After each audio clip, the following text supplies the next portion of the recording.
Hello Daily Drafters, and welcome to the continuation of the Kamigawa Neon Dynasty Archetype Skeleton set review. Here at Daily Draft, we do things a little differently when it comes to set review season.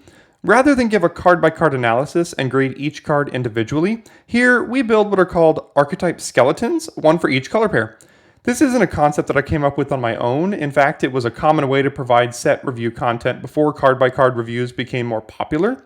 But here at Daily Draft, we'd like to bring them back as I really do think that they can be a valuable resource for determining what each of the 10 color pairs might look like prior to your first drafts of the set. Now, obviously, we won't get everything correct, and these skeletons should be used for the first few drafts of the set for you. As the format evolves and we learn more about the cards in the set and how they interact with each other, the skeletons will evolve as well. But hopefully, these provide a good baseline for you to begin the format. Before we get into today's skeleton, I'd like to give you a breakdown of exactly how I arrived at what I did when it comes to what quantities of each rarity of card that will be included in each deck.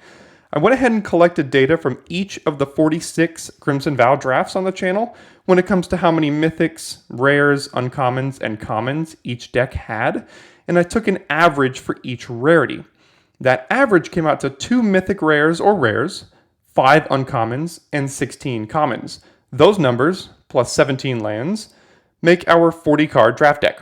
In addition, I will allow 4 commons to be a 2-of inclusion if I deem necessary, bringing the total to 8 1-of commons and 4 2-of commons. Don't worry, it'll all make sense as we get going. Lastly, I'd like to give a special shout out and thank you to all those in the subscriber community for choosing to spend a part of your day here with me. And for those of you that aren't subscribed yet, go ahead and click that red subscribe button attached to this video. Remember, it's absolutely free, doesn't cost you a dime, and you'll then be able to stay updated all through preview season and into draft season for Kamigawa Neon Dynasty. With that out of the way, let's dive into our skeleton for the day. This video will be covering the blue-green deck, starting with Colossal Skyturtle, which for 4 generic mana, 2 green, and a blue is a 6/5 enchantment creature turtle at uncommon. It has flying, it has ward 2. You can also channel it for 2 and a green to discard it to return target card from your graveyard to your hand. You can also channel it for 1 and a blue to discard it to return target creature to its owner's hand.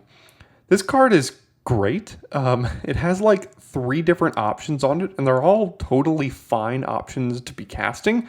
A 7 mana 6/5 flying ward 2 is a tough body to deal with. And when you don't have 7 mana, you've got 2 more options. You can go ahead and pay a green and 2 to regrowth something from your graveyard to your hand, any card, mind you, or you can channel for 1 and a blue to return target creature to its owner hand. So just a bounce spell. So this doesn't really tell us exactly what blue-green's trying to do, but I do believe it is a ramp and channel deck. So there's going to be lots of channel. And there's going to be lots of ramp trying to get to these expensive 7-drop creatures. In the 1-drop slot, we've got Fang of Shigeki, which is 1 green mana for a 1/1 enchantment creature snake ninja at common with Death Touch. This is going to go a long way in helping us stabilize and make sure that we can cast our ramp spells and not affect the board enough if we're trying to get to more expensive creatures. There's a decent chance you'd probably play more than 1 of these. I only included this as a 1-of in this deck because there's a lot of really good cards in this archetype that I'd like to include 2 of. But if you can get your hands on 2 of these, that'd be great because early in the game, this can trade with anything and it'll help you cast your ramp spells to get to your bigger creatures later in the game.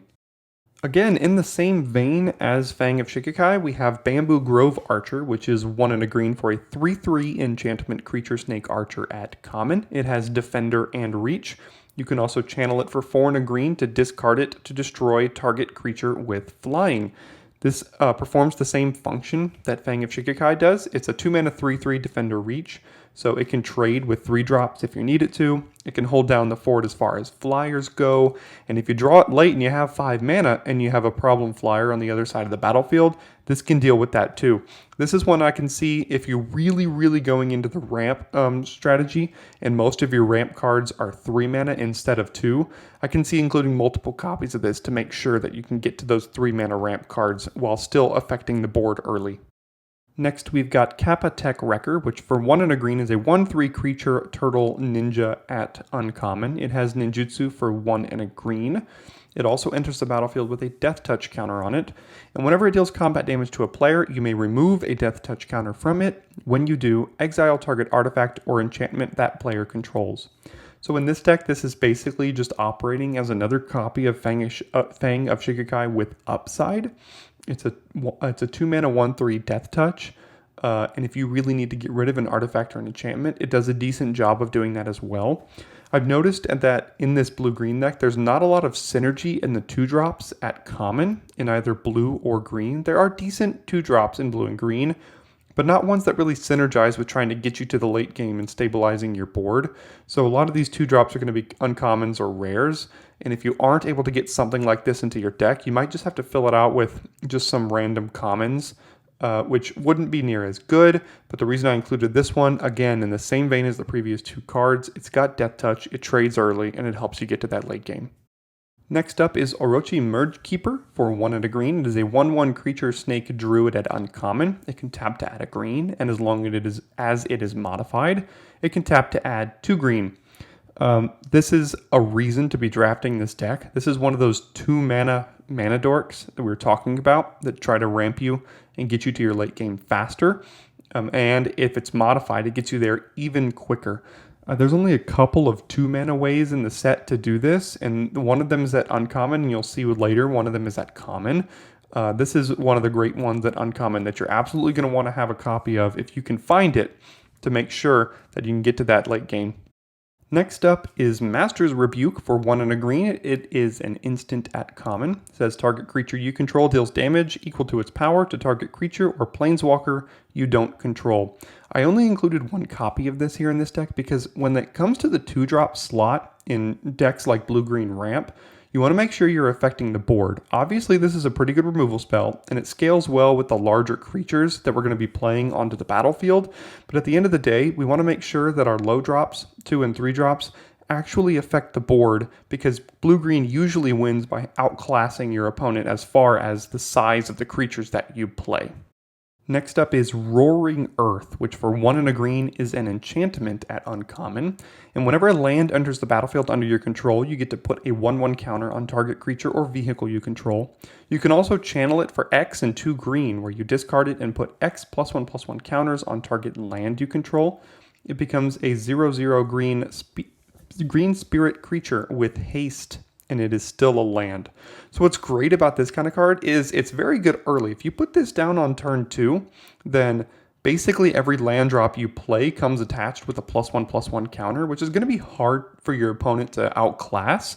And then if you draw it late, you can just go ahead and make like a 6-mana 4/4 with haste or something, or a 8-mana 6/6, which both of those are a little overcosted for what you get.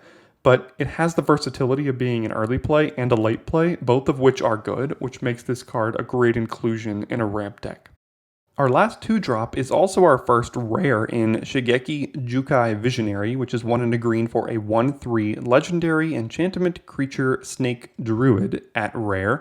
You can pay 1 and a green and tap it to return it to your hand and reveal the top 4 cards of your library. You may put a land card from among them onto the battlefield tapped and the rest into your graveyard.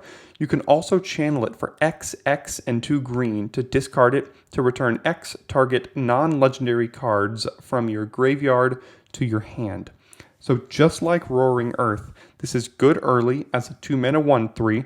It's good late as a 4-mana regrowth, a 6-mana double regrowth, or an 8-mana triple regrowth, if you can go ahead and get that set up.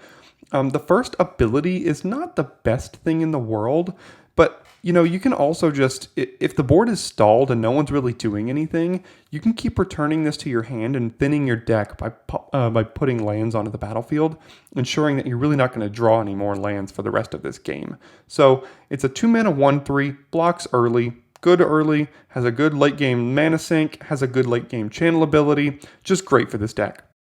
Our first 3-drop is 2 copies of Careful Cultivation, which for 2 and a green is an enchantment aura at common. It says enchant artifact or creature, and as long as enchanted permanent is a creature, it gets +1/+3 and has reach and can tap to add 2 green mana. You can also channel it for 1 and a green to discard it and create a 1/1 green human monk creature token that taps to add a green mana.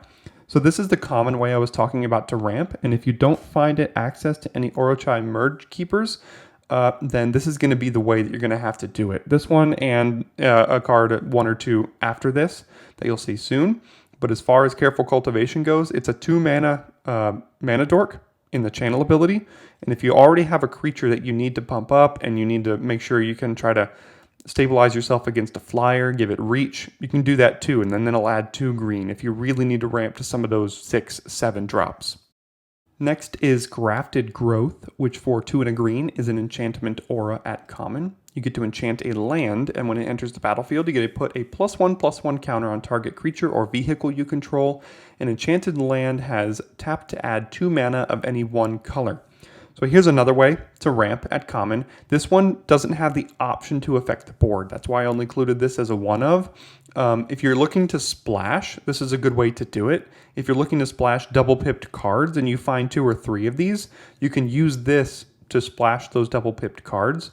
There's usually one of these in every other set or so, and they always come with like a little tacked on ability that's relevant to the set. And sometimes you might have cards that care about modifications, including that 1/1 counter that you'll get. So it's a ramp card with upside. You'll know when you want it. Next is Guardians of Oboro, which is 2 and a blue for a 3/4 creature Moonfolk Samurai at common. It has Defender, and it says that modified creatures you control can attack as though they didn't have Defender. We're not really worried about that second line of text too much, although it's just upside on a 3 mana 3/4 Defender. This is serving the exact same purpose that the Snake and the Bamboo Grove Archer are. It's just filling out our curve with a creature that blocks well, that can help us stabilize and get into the cards that we really want to use to win the game. Our last 3-drop is Webspinner Cuff, which for 2 and a green is a 1/4 artifact creature equipment spider at uncommon. It has reach, and it says that equipped creature gets +1/+4 and has reach, and has a reconfigure cost of 4. So again, it's just kind of stabilizing us. 3 mana, 1/4 reach, protects us against flyers. And at the end, in the late game, if you really want to just go ahead and equip this on something else, you can go ahead and do that as well. If you really don't need that body anymore, if you have flyers of your own, if you're stable, if you need an extra toughness boost to make sure you have a good attack, you can just reconfigure this all around when it's already done its job. So we're going to go ahead and fill out our 3-drop slot with a copy of Webspinner Cuff. And first in the 4-drop slot is Jukai Preserver, which for 3 and a green is a 3/3 enchantment creature human druid at common. It says when Jukai Preserver enters the battlefield, put a +1/+1 counter on target creature you control. You can also channel it for 2 and a green to discard it to put a +1/+1 counter on each of up to 2 target creatures you control. So here's our favorite 4-drop again. I think it's been a 2 of inclusion in all of the green decks on this channel so far. I just love this card. It's a 4 mana 4/4 if you really want it to be. It has an option to give you +1/+1 counters if you need that ability. It's an enchantment. It could be a 4 mana 3/3 that puts a 1/1 counter elsewhere. It just does it all. Next up is Tamiyo's Completion. For 3 and a blue, it is an enchantment aura at common. It has Flash. It enchants an artifact creature or planeswalker. And when it enters the battlefield, you tap enchanted permanent. If it's an equipment, unattach it. Enchanted permanent loses all abilities and doesn't untap during its controller's untap step. So I've got 2 copies of it here because it is a little bit of an expensive removal spell. This has either been fine or less than average in most sets. But in green-blue, I think 4 mana is going to be a little bit easier to get to than in other decks.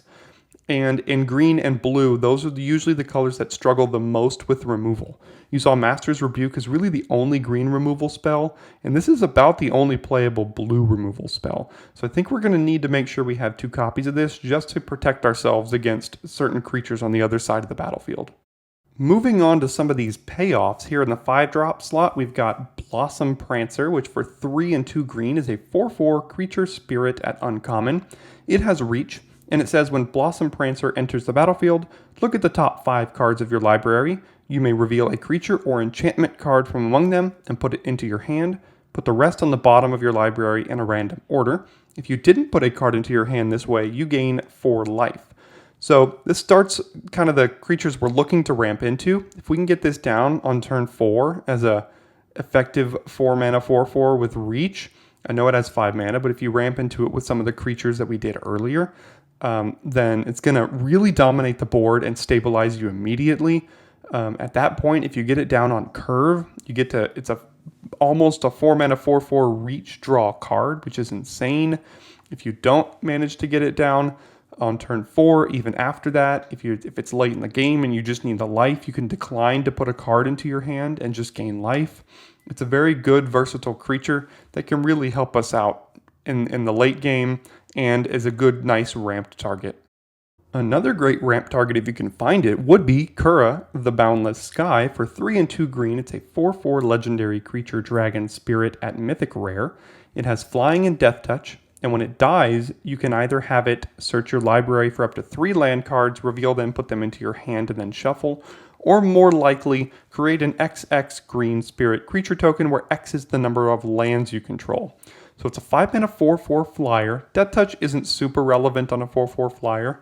So it's just a 5-mana 4/4 flyer that dies into at least a minimum of a 5/5, probably a 6/6, maybe a 7/7 at that point, which is just insane. It's a really good 2-for-1, and it's not even a 2-for-1 that like draws you a card. It's a 2-for-1 that puts in an enormously relevant body onto the field. Obviously, this is a bomb. It's a mythic rare. You may not see it very often, but these are the kind of cards we're looking to ramp into. Next, we have Saiba Trespassers for 4 and a blue. It is a 3/5 artifact creature Moonfolk Rogue at common. You can also channel it for 3 and a blue to discard it to tap up to 2 target creatures you don't control, and they don't untap during the controller's next untap step. This is kind of like the backup plan if you can't find some of the good uncommon rare or mythic rare ramp targets. We'll get to the next card here in a little bit that is also at common that I think is better than this, but this is kind of like, oh, this can be my top end if we didn't really get there. If this ends up being your top end, like your game plan to ramp to in a blue-green deck, that means you didn't quite get there.